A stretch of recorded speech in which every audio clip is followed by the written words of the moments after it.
Welcome to another edition of Anglican Unscripted. This is episode 920. I'm Kevin Kallsen. I'm George Conger. Today is June 28th, 2025.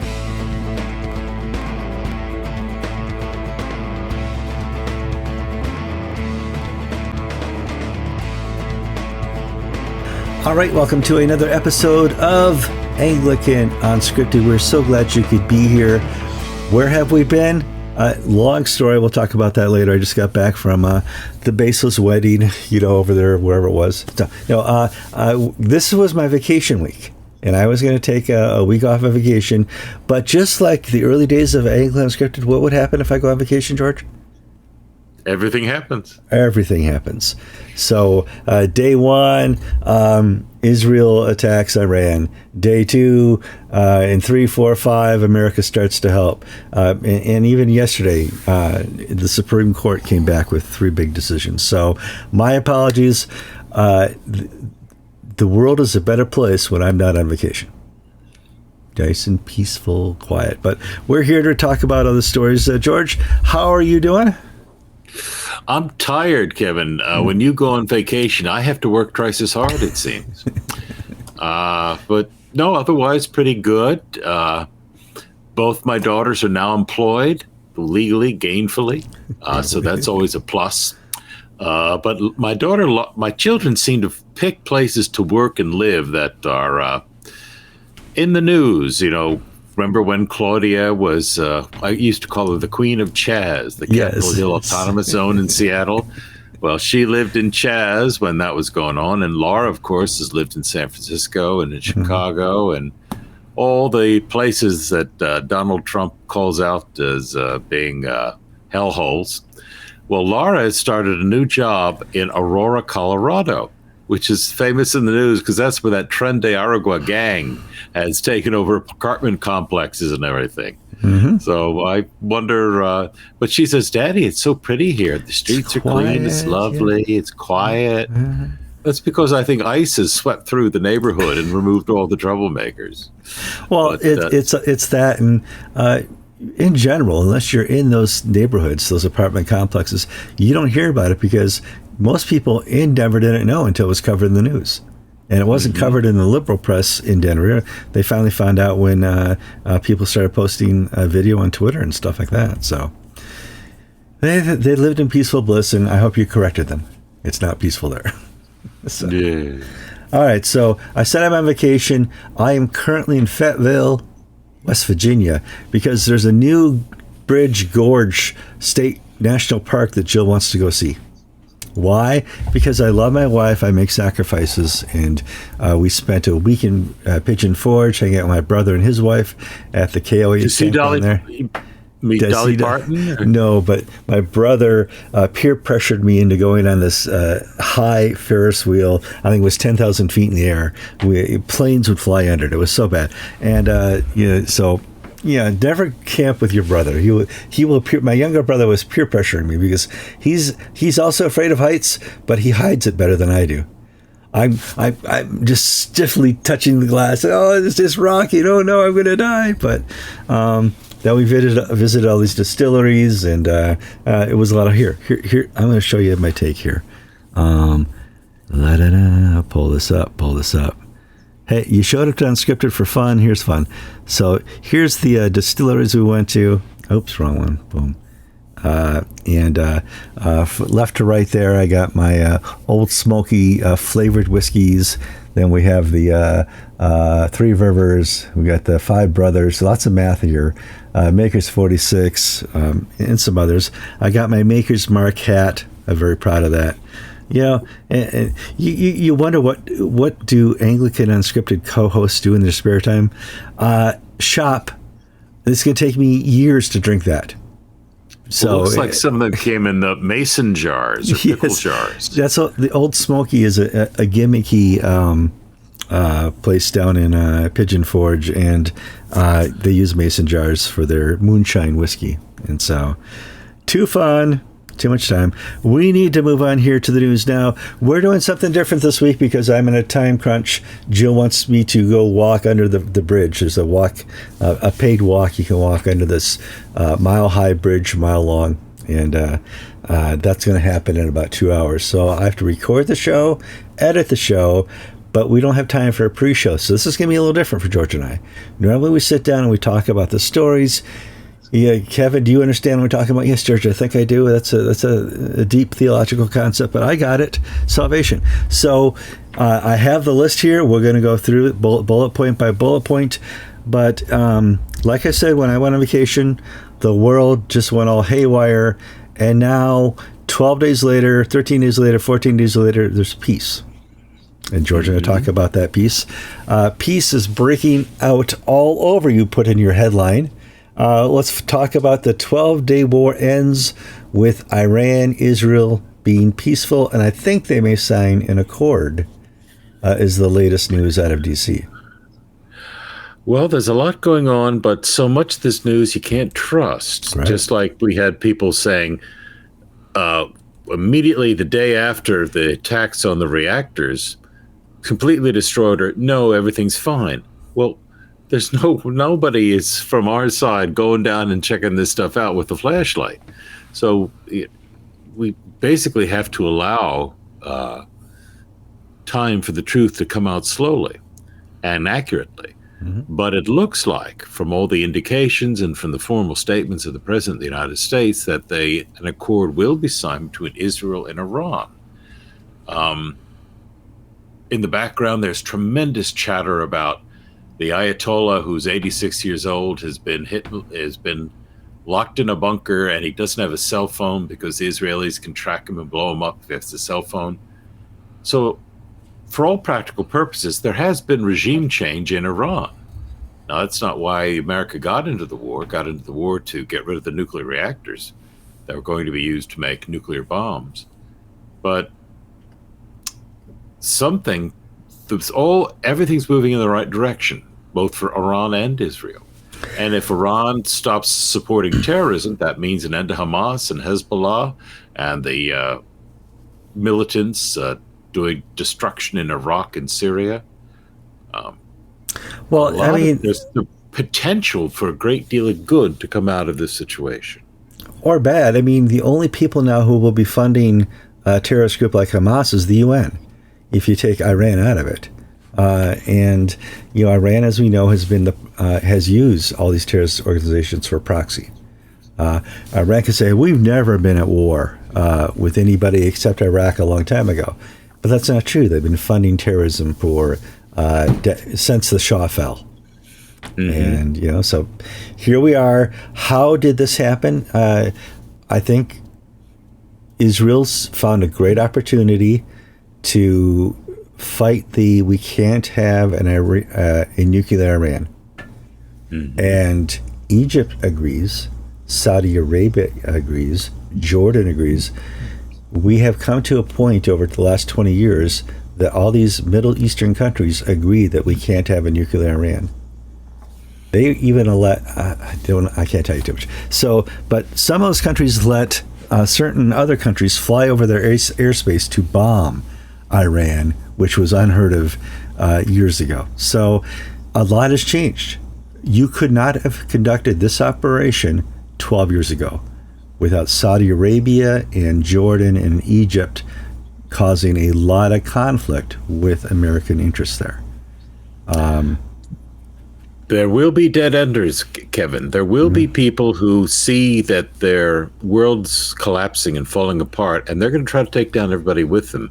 Mm-hmm. This past week, there was the terror bombing of a church, St. Elias, Greek Orthodox church in the suburbs of Damascus that killed 20 people, mostly women and children. In Kaduna State in Nigeria, 200 Nigerian Christians were murdered by Fulani Muslim tribesmen, and they were murdered just because they were Christian to terrorize them. Though the world situation is shifting to more peace and more prosperity and away from rogue regimes, on the ground, it's going to take a while for these things to take effect, whether it be in the Sudan, Nigeria, Congo, Pakistan, Israel. Well, you say Nigeria. I don't think Nigeria has hope yet for any of that. We'll talk a little bit about other places that peace is breaking out. Rubio has brokered a deal between Congo and Rwanda. A lot of you people didn't really know there was a conflict going on. There was, a conflict, George. Yeah, we've been posting reports from the Bishop of Goma, which is a city. He's an Englishman. He's a missionary bishop, Martin Gordon, who is militia made up of Rwandans. Yes. It's not the Rwandan government, but a Rwandan militia controls most of the eastern Congo, having driven out the government forces. There's a war taking place there. And a lot of the war is driven about who controls the mines, which are these mines that produce all these minerals that the West wants and needs and pays a great deal of money for. And Rubio and the Trump administration has brokered a deal between the Congolese government and the Rwandan rebels to end the fighting and actually develop economically the region. So it's sort of the Trump businessman mindset. Said, you got two choices. You can continue killing each other and we can come in and give you a good thumping every so often, or we can all get rich if we cooperate. What do you want to do? And the Congolese and the Rwandans said, well, we'd rather be rich. And so they're looking to have kick out the Chinese government, which owns the mines, and replace it with the Congolese and the Rwandan militias with U.S. middlemen, and just capitalism saving the world, so to speak, appealing to people's baser instincts. It does up to a point. I mean, there's a point where you're going to get such a totalitarian evil person that they're not going to negotiate. They'll say they'll negotiate. They'll keep pushing the can down the road, kicking the can down the road. And I can think of the Ayatollah here, and I can think of Putin. Putin has said he would come to the table. He said he's willing to negotiate. It just never gets there. And I think there's a realm where Trump can negotiate things in a business respect, but I don't think he understands the realm of evil. And we shall see. Another place that's negotiating peace, Pakistan and India. We have that video we showed about 4 or 5 episodes ago of a zipliner who was going over a village, and below him the village was being attacked by extremists and people died, George. And that started the Pakistani-Indian conflict. Yeah, and it's funny because Donald Trump, allegedly, I wasn't there, and this is being reported in the news, basically said to the leaders of the two countries, if you want a trade deal with me, you'll make peace now. So essentially, Trump threatened them, not with bombs, but with the prospect of not getting rich by opening up and having markets available in the U.S. And the Pakistanis and the Indians sort of put aside their age-old enmity, which has not been resolved, but for short-term financial advantage. Well, we shall see. Hopefully we can report on more peace. We always say we don't get to do a lot of good stories. A lot of people say we don't do really good, happy stories. Peace is a happy story. And being brought about. Kevin and George, you just love Trump too much. Kevin does not love Trump. I think he's a braggart. He brushes me the wrong way. However, the alternative was so much worse. I'll live with Trump. George likes Trump more than I do. A little bit more. But he understands Trump because of probably weird people you have in your congregation that remind you of Trump. Who knows? George, let's move on to the second story. Death Week in British Parliament. Now, this is a big story. I haven't followed it too closely because I've been driving and going to distilleries and tasting little bitty half shots of drinks. And so I really have not paid a lot of attention to what's been going on across the pond. But on Tuesday, June 17th, the MPs voted to decriminalize abortion up to the moment of birth. You could be having contractions and say, this isn't for me. Birth in England and Wales. This means that women cannot be investigated by the police or prosecuted for ending their pregnancies at any stage, whatever the reason. Well, okay. So they're like Massachusetts. We have that here in America, but this is the first time European countries have gone this far. Most of the union-type countries, I know France, Germany, don't have this type of abortion law. This is a big step now for UK. Yeah, England is probably now the most liberal abortion law in the world. The law says medical personnel may not terminate a pregnancy, but a woman can terminate a pregnancy at any time.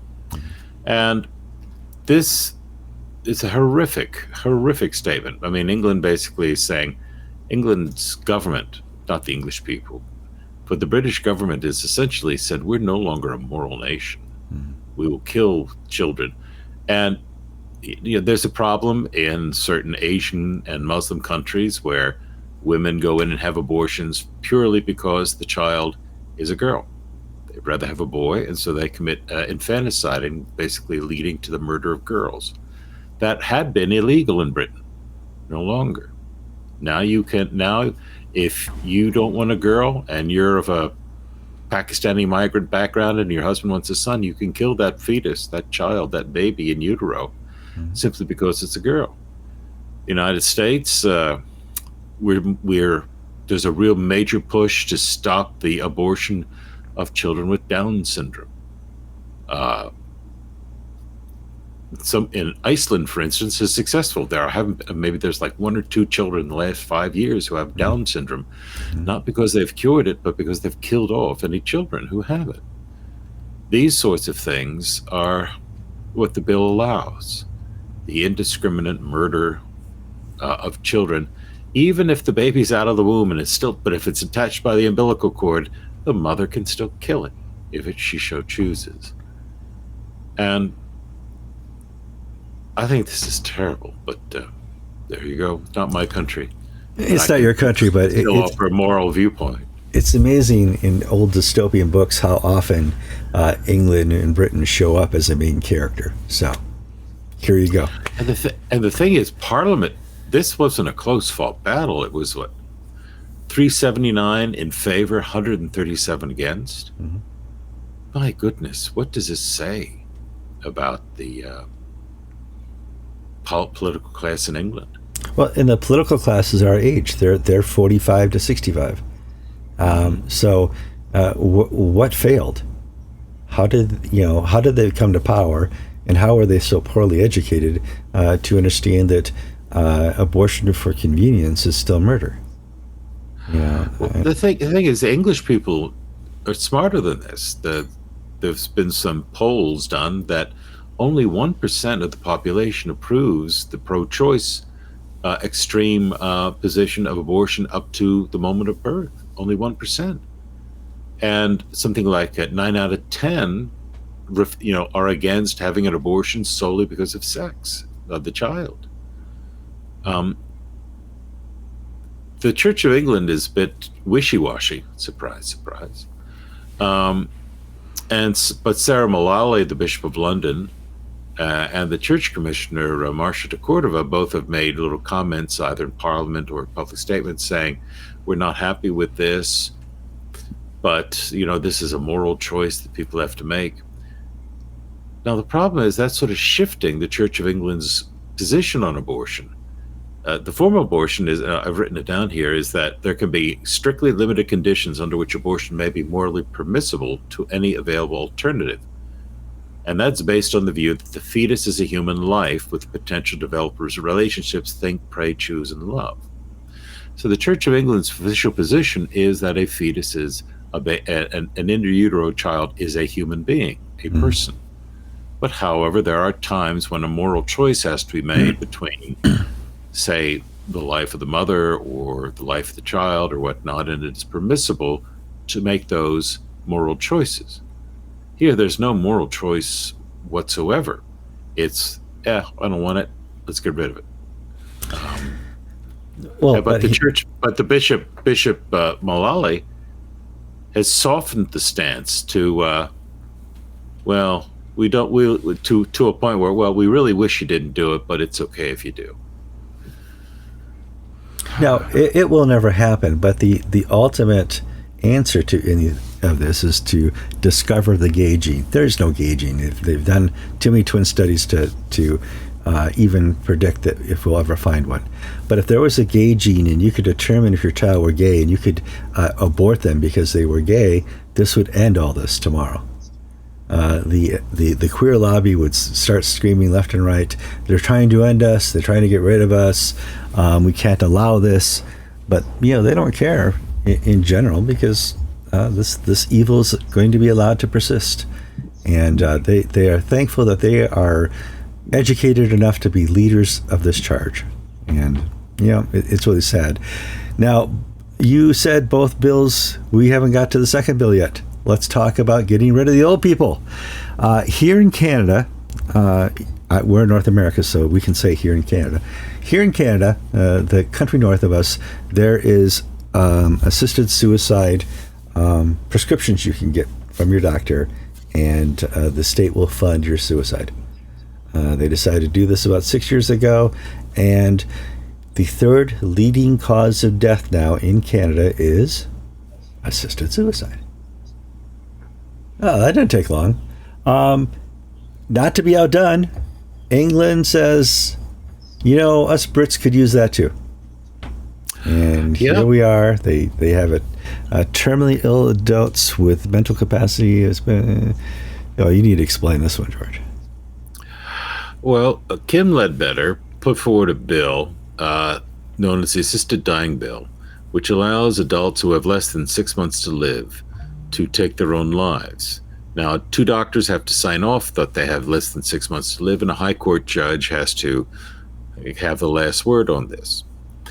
But what we've seen in Canada is a creeping mission creep, so that the advertisements are, this person is in such intractable pain and their life has no meaning, it's over, they just want to die. That's now moved to people with mental illnesses. If they say they want to die, the government will kill them in Canada. Mm-hmm. And there's tremendous pressure on the elderly to kill themselves to release their assets to go to the family. But let me explain what's happened. The opposite has happened. The opposite is if you're 65 and a burden to society and you don't want to die, it's because you're mentally ill, and and so you're just not thinking straight. So we will help you. We will write the prescription. You wanted to order an extra wheelchair that the government has to pay for because you're 65 and can't get around. It's really cheaper for us to give you a cocktail of drugs and provide services for you after you've given your life to the state.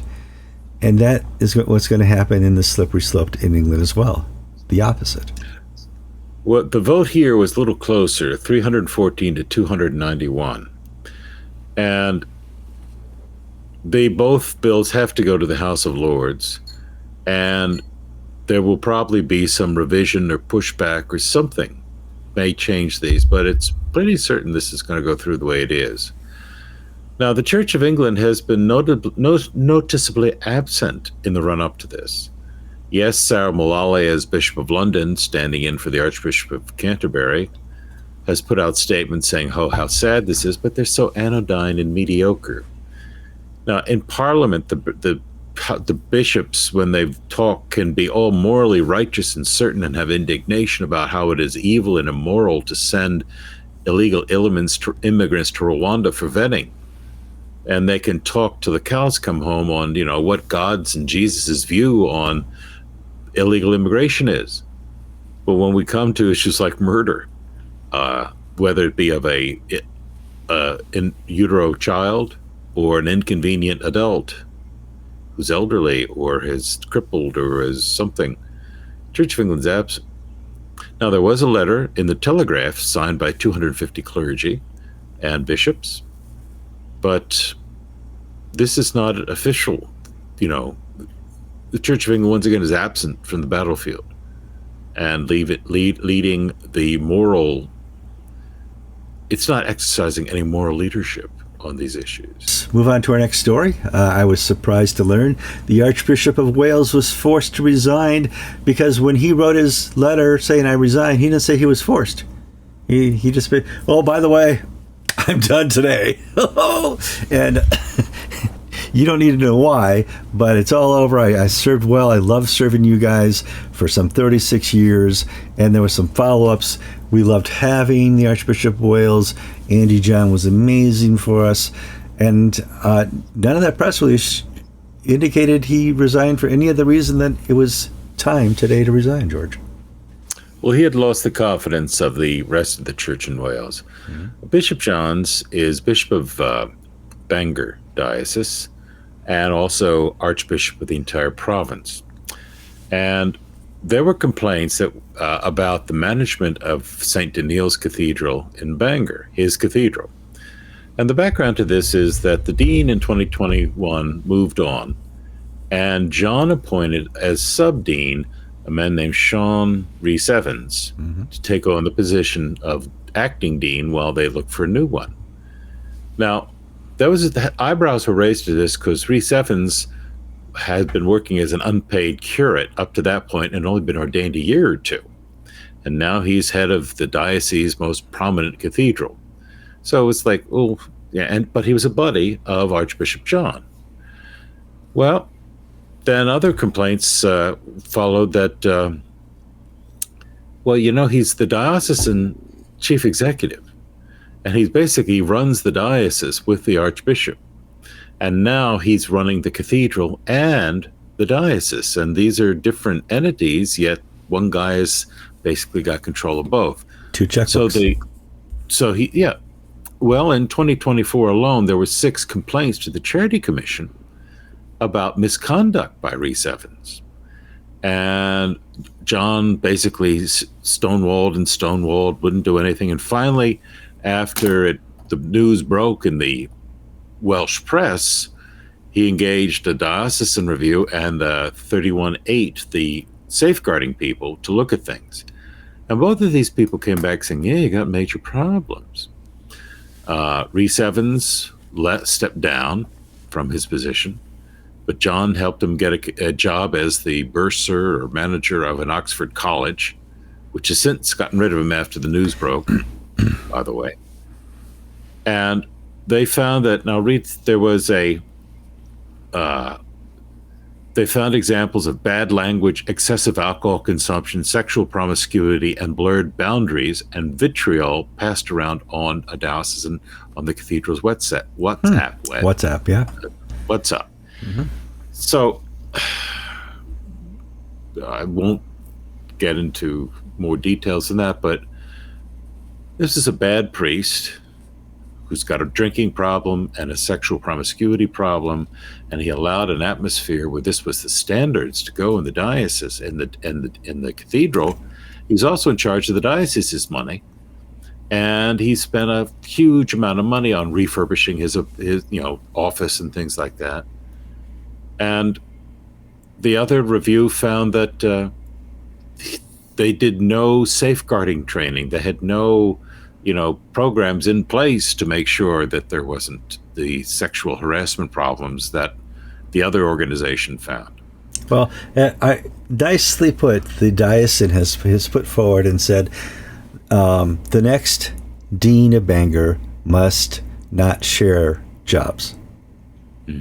Okay, he's got to be our dean, and no other. He can't work any other way. And that's got to be so true. But how big is the cathedral there? How many people do they have? 100, 200 most. Yeah. But the issue is that this is the second archbishop in 6 months to step down over safeguarding failings. Nobody's accused John of being a drunk or sexually promiscuous. But what they are saying is, John, you let your buddies get away with this stuff. You had fair warning that there was this problem at the cathedral and the problem with this guy that you promoted. And after he got canned in 2024, you helped get another job. And the reports were made public last week. And the response from the people in the pews in the church in Wales is, you got to go, pal. And the other bishops quietly said to Andy John, it's time to take a terminal sabbatical. We'll give you to the end of July, Yeah. So, but what does it tell us? What does it tell us about English church culture, British church culture? Well, That the head of that two churches in 6 months can lose their leaders for essentially the same reason. Welby did the same thing. Jobs for the boys or women. If you knew him and he liked you, you could get a job. And the job didn't really have to do anything. It was a great title job. And I think this new dean thought it was a title job. There's not a lot to do here. I can still do my drinking. I can still do my womanizing. And that was the sort of sexual promiscuity they were worried about. Ooh, George, I didn't know that. Okay. Okay. So, there you go. Okay. So, let's move on to story 4. The Anglican Church in North America had its synod, and they met where, George? Trinity School for Ministry in Ambridge. Yeah, nice. And no surprise to me, because I've traveled the country over the last 3 years, visiting ACNA churches. The ACN is growing. And I went to many church plants. I've talked to many bishops. I've talked to many clergy, many young clergy just out of seminary. And a growth rate anytime in the 21st century for a province is amazing. To see the ACNA do that with some of its elephant in the room issues is even more amazing. People are willing to work together and put together a church, and no matter where I travel, they're working hard at doing it, as reported here in the ACNA Synod. Well, somebody's working hard, but not their press office. I know. I'm starting to see reports on Facebook. It's official. They don't have a communications person. Yeah, well, we knew that 2 or 3 months ago. This was the first. In the past, I'd watched most of an ACNA. Used to be because you were there, Kevin, and you were filming and streaming it, or I was there. Yeah. Well, I'm getting too old and fat to get in airplane seats anymore, so I like to watch it online. Well, they didn't stream anything this time around. And there were no sort of day-by-day reports by the province. Just some people who were present would write things down, but you take that with a grain of salt because they have an agenda and they're pushing their point of view that the most important thing discussed was their hobby horse issue. You can't... So it was sort of funny because Steve Wood, in his presidential address, which came after the fact and only as a video, rather than a handout, immediately after or immediately before the speech was given so you could read it, it's talking about decentralization and allowing growth to occur naturally. That's all well and good, and that's probably why the ACNA is getting more people in the pews. But the central office is actually pursuing an opposite tactic of centralization, controlling information flow, controlling access. And then there was a big debate that really only appeared on social media about the changes to the way things operate so that members of the council can no longer make changes to things coming before them. They essentially have to vote things up or down. Now, that may protect it from some of the more kooky aspects of Episcopal Church polity, where somebody on the floor of convention may rewrite something. Yeah. But the point is, well, what's the point of the provincial council if it's just a rubber stamp? It's just like the Supreme Soviet, where everybody, I'm waiting for the next ACNA thing where they're all clapping in unison. Yeah. And so it's 99% good news, but there's a bad news element here that instead of addressing their messes or instead of allowing transparency, they're hiding or ignoring things. That doesn't bode well for the future. It's surprising that a mature ACNA doesn't know the value anymore of transparency. Transparency in the church is one of your most valuable assets. letting people see the good, the bad, and the ugly. Because how did the church overcome this? Well, we had to deal with it, and this is what we dealt with, and this is how we dealt with it. And if you're not showing that, you're taking away so much information people need, so much testimony of the church. We got to see all the dirty laundry of the first century church because Paul would write a letter. Mm-hmm. Yeah, and you got to read the letter of what Paul said to the Corinthians and the Galatians and the Ephesians. You got to see all that dirty laundry and what he thought about it and what you should do about it. So that same thing needs to apply to the ACNA. If we can't see the dirty laundry, what value are you as a church other than just going out there and planting? It's so much more than that. It's letting people see that you are a whole church. And so we'll see. Interesting. But I'm going to have an interview this week with Jeff Walton as we go over the numbers. I think it was 13% overall. My former diocese up in the Massachusetts area had a 22%. So we'll go over the diocese numbers and tell you what's growing. In contrast to what? The Episcopal Church, they had some good numbers recently. So it's not like they're falling off the... Well, actually mixed. The Central Florida diocese reported 13% growth. Yeah.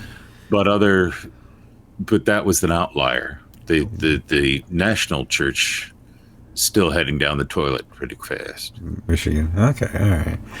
All right. So I would recommend that the ACNA, and I could recommend names, hire a communications person. Do not outsource this. You want to outsource your transparency? No, don't.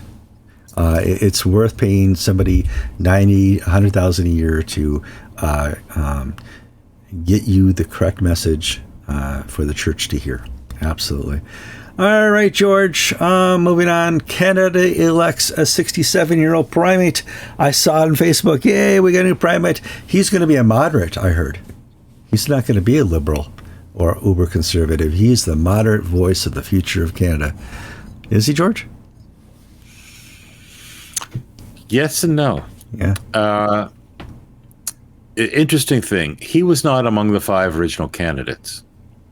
There was 1 or 2 conservatives and the rest were liberals. And after 2 voting ballots, the liberals had split the votes up amongst themselves. Mm-hmm.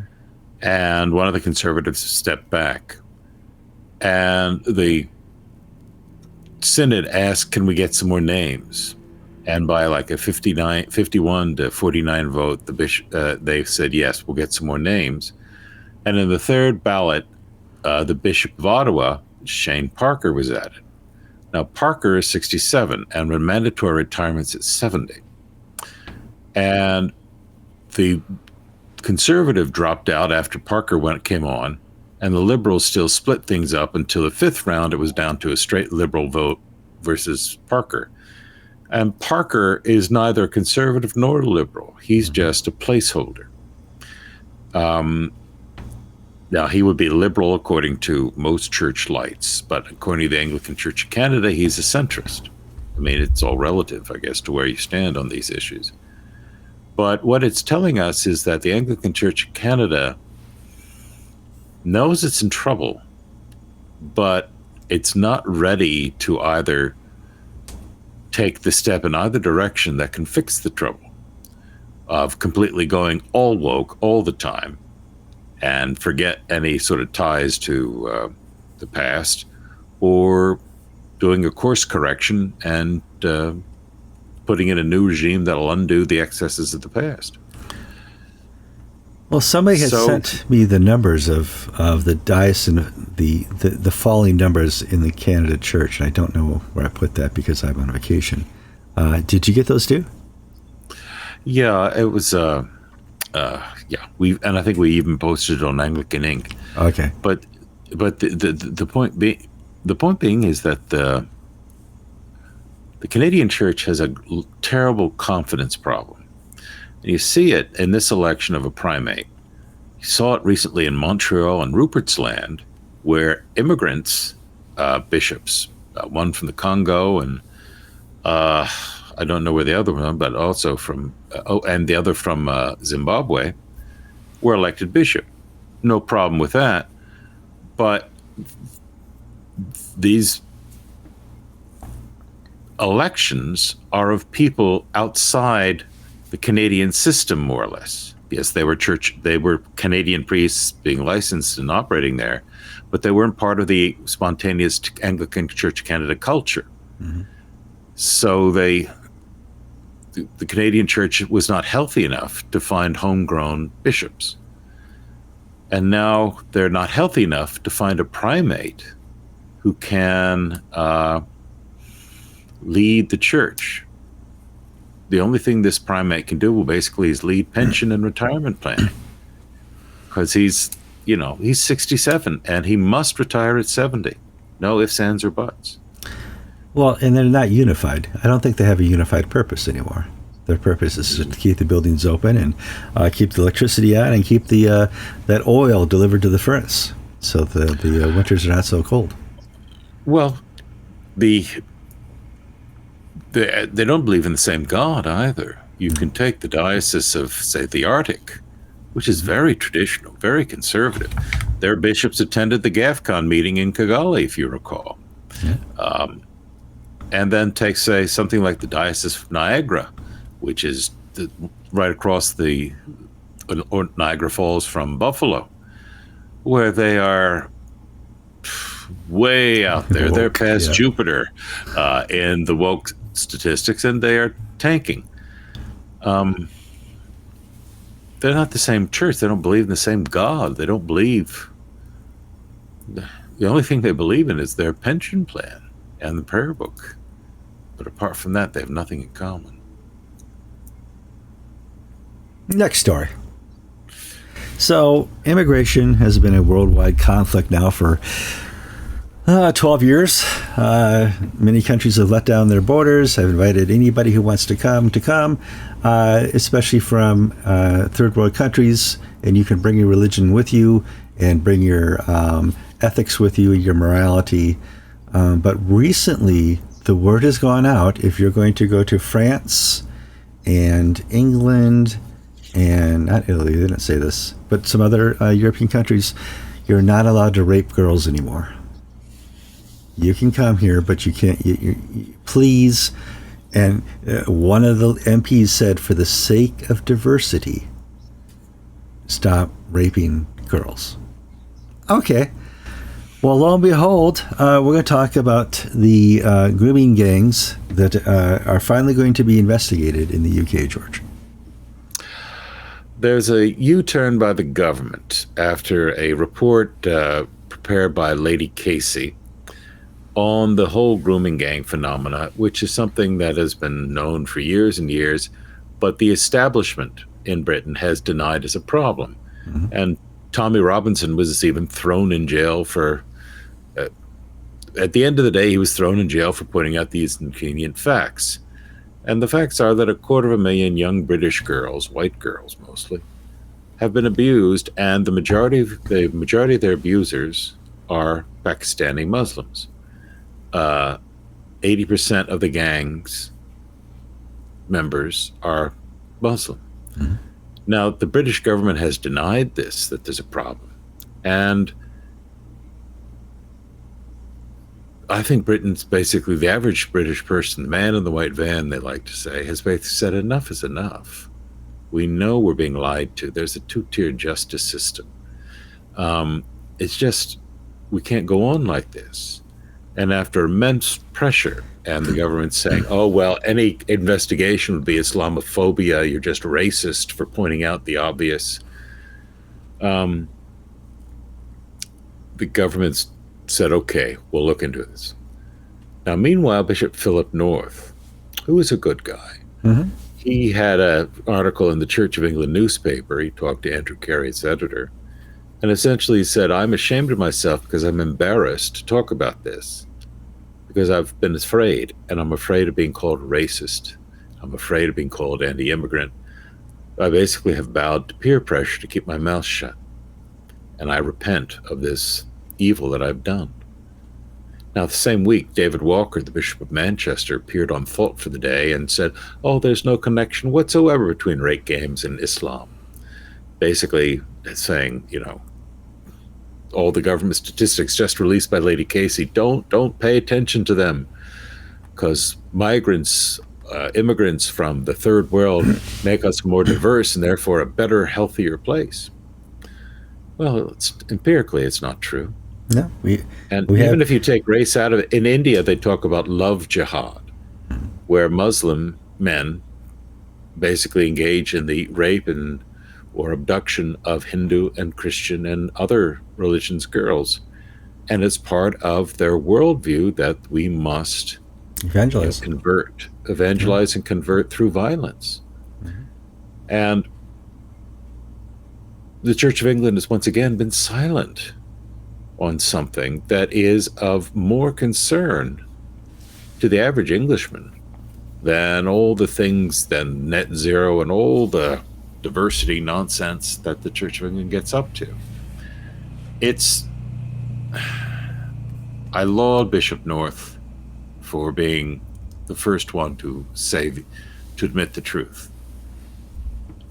But where are the other bishops? Yeah. Where David Walker of Manchester is denying that there's even a problem. Mm-hmm. Where do you come back from this? I mean, the government itself is so guilty here in allowing this. Now, not just the current Liberal government, but the previous Conservative government was in on this too. And so your government has lied to you for Conservative and Liberal administrations, and have covered up the problem, had denied the problem, and guess what? You've had 250,000 of your girls raped by grooming gangs. That's the city of Madison, Wisconsin, in population. That's horrific. Looking at the last two paragraphs at the end of the thing, I think that we can just slot it in here. Sure. This is all part of the death of the establishment of England. A recent poll found that Reform has 34% of the national vote, above the current Labour government at 25%, and the Conservatives or Tories who are at 15%. That means just 40% of the British public now back one of the two big parties that have presided over all the economic and cultural chaos we've seen around us: mass uncontrolled immigration, broken borders, two-tier policing, the mainstreaming of woke ideology. The uniparty, the establishment, the elites, and that includes the Church of England, is now being rejected by the British people on a scale we've never ever seen before. And even though the church's silence of the grooming gang issue is emblematic. I mean, if there were a local problem of which I was aware as a vicar in England, and I kept silent about it, why would anyone trust me? Why would the message that I preach resonate with people who see me as part of the oppressor class, the occupier? Well, we could, and we probably should do an episode just on diversity. People saying that diversity is our power, diversity is our strength, diversity is what keeps this country strong. Diversity is in the American DNA, but it's not our strength. Our strength is our Constitution, our rule of law, our love for God and country, and diversity plays a part in that, but it is not a strength. And for other countries to think that opening the borders will strengthen your country, it doesn't. There's no evidence of any country in the history of humankind opening their borders like this having success. In fact, the evidence has always pointed to the opposite. The opposite, yeah. That it points to the death of the culture of the country, to its eventual fall and destruction. Now, this stuff isn't new. We can go back. Remember, Kevin, the book Bowling Alone came out early 2000s. That was 25 maybe years even ago. earlier than that. But what I pointed out to is that the more diverse a area or culture or society is, the less community spirit there is, the less charitable giving there is, the less inclined are people to help other people. Um, diversity is a poison to a society because it atomizes and isolates everybody into what's in it for me, taking them out of what's in it for my culture or my country or my community. I have, and this is going to be hard to believe, some relatives that are less conservative, moderate than I am. They would be considered liberal, woke in today's ideology. And when we have these discussions, I say, can you point to, you hate America, I get that. Point to a country that you would move to that you think is great, that you think loves its people and the people of its government. And every time they name off a country, I'll write it down. And I'll give them the list of 5 countries that I get my hand on. Okay? And every country they have has the strictest immigration laws, doesn't have open borders, has a very non-diverse society. I love Switzerland. Wow, okay, good. I love Finland. Let's talk. And so I want to point out that the people who hate their country the most right now, America, is the most diverse country in the world, and there's no unity anymore. Well, diversity, being opposed to diversity is not being opposed to people of a different color, no, or of a different religious background. We go back to George Washington's letter to I think it was the Newport, Rhode Island synagogue, saying the Jewish Americans at the time of the Revolution say, "Where are we? Will this new country be treat us as welcoming?" And the answer was, yes, absolutely. You're free to follow God as you see fit. You're free to order yourself and organize yourself. But you must treat, as we expect everybody else to be treated, fairly and equally. That if you acculturate, you must be subject to our laws.